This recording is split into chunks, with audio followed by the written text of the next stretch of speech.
জনাব তারেক রহমান আগামী জাতীয় নির্বাচনে পাবনা ৩ আসন থেকে যাকে মনোনয়ন দেবেন আমরা তার জন্যই কাজ করব। কেন? আমরা জনাব তারেক রহমানের নেতৃত্বের প্রতি আমরা অনুগত। কেমন অনুগত? জনাব তারেক রহমান প্রতিনিয়তই বক্তৃতা দেন। আপনারা খেয়াল করে দেখবেন, দলের ভারপ্রাপ্ত চেয়ারম্যান লন্ডন থেকে সারা বাংলাদেশের বিএনপির সমস্ত নেতাকর্মীকে বলেন, আপনারা জনগণের কাছে যান, তৃণমূলের মানুষের কাছে যান, মানুষের পিছনে বন বন করে ঘোরেন মানুষের ভালোবাসা আদায় করার জন্য। আমি কি সত্য বলেছি না মিথ্যা বলেছি? যেটার কারণে রাজা কিন্তু উঠান বৈঠক করছে। কিসের জন্য? ওনার নেতার আদেশ শিরোধার্য। কারণ আমি রাজা, সব মানুষ, আমি যাকে নেতা মানি তার প্রতি আমি অনুগত থাকি। এটা আমার চারিত্রিক বৈশিষ্ট্য। বাট আমি কিন্তু পল্টিবাজ না। প্রতিষ্ঠিত বিশাল বিশাল নেতা, তোমরা আমাকে হুমকি ধমকি দাও, হিসাব করে দিও। আমার বিশ্বাস করি মালিকুল মউতকে। মালিকুল মউত যখন আসবেন আমি সেটার জন্য সবসময় প্রস্তুত থাকি।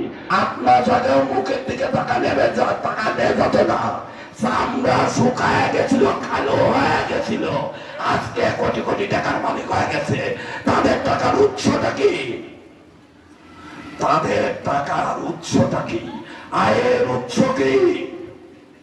আমি আপনাকে নোট দিলাম, মাননীয় যিনি সংসদ হবেন আগামী জাতীয় নির্বাচনে। কেন? এটা জনাব তারেক রহমানই ভালো জানে। আমি রাজা, আমার নির্বাচন করার কথা ছিল 14 সালে, 2014 সালে মহান রাব্বুল আলামিন কবুল করেন নাই, আমি করি নাই, আমি মেনে নিয়েছি। 18 সালে করার কথা ছিল, আমি পারি নাই, মহান রাব্বুল আলামিনের জাজমেন্ট আমি কবুল করে নিয়েছি। 24 সালে আওয়ামী লীগ থেকে, এই ভাইসিস সরকার থেকে, এই SM কামাল, ওনার নাম্বার একটা আমি বলে দেই 08, তারপরে অল শূন্য, অল জিরো। একদিন ফোন দিয়েছে, হাসান ভাই আপনি ইলেকশন করবেন না? আমি বললাম দুঃখিত ভাই, আমি রাজনীতি তো ছাড়িয়ে দিছি, আপনারা তো আমার গেটে তালা মারিয়ে দিবেন, আপনারা আমাকে তো আয়না ঘরে নিয়ে যাবেন, বউ তাকে বলছেন। আমি রাজনীতি করি দুঃখী, অসহায়, নিপীড়িত, নির্যাতিত, নিষ্পেষিত, সুবিধা বঞ্চিত পাবনা 3-এর আপামর জনগোষ্ঠীর জন্য। আমি কিন্তু টেন্ডার করার জন্য রাজনীতি করি না, আমি জমি দখল করার জন্য রাজনীতি করি না, আমি চাঁদাবাজি করার জন্য রাজনীতি করি না, আমি কিন্তু আপনাদের মতো চাকরি বাণিজ্যের জন্য আমি রাজনীতি করি না। আমি রাজনীতি করি আমার নীতি নৈতিকতা মূল্যবোধের জন্য করি। যে কারণে দয়া করে আমাকে কেউ হুমকি ধমকি দেখাবেন না। হুমকি ধমকি দেখালে আপনারা হয়তো ভুল রাজনীতির ফাঁদে পড়ে যাবেন। আমি কিন্তু মৃত্যুকে পরোয়া করি না। আরে আপনারা কত বড় মাস্তান! বড় মাস্তান ছিল তো স্বৈরাচার শেখ হাসিনা। আপনারা কি দেখেন নাই? আপনাদের সামনে ফ্যাসিস্ট স্বৈরাচার শেখ হাসিনার আন্দোলন আমি করি নাই?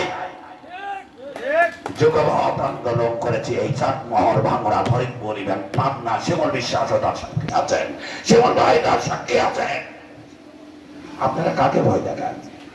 সতর্ক হয়ে যান, সাবধান হয়ে যান।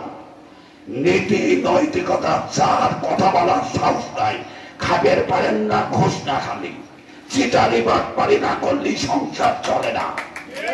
অন্যের কাছ থেকে চাঁদা না নিলে গাড়ি বাড়ি হয় না। আপনাদের নৈতিকতা নাই, আপনাদের আদর্শ নাই, আপনাদের মূল্যবোধ নাই, আপনাদের মোরালিটি নাই, তো আপনি কি দিয়ে যুদ্ধ করবেন আমার সঙ্গে?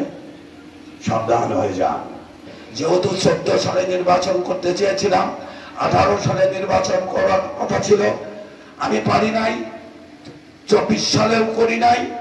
এবার যদি দেশনায়ক জনাব তারেক রহমান মনোনয়ন দেন তাহলে ইলেকশন করব, আর যদি না দেন করব না। যেদিন দেবেন সেদিনের জন্য অপেক্ষায় থাকবো। কেন জানেন? সম্মান আসে মহান রাব্বুল আলামিনের কাছ থেকে। এটা তার কাছ থেকে আসে।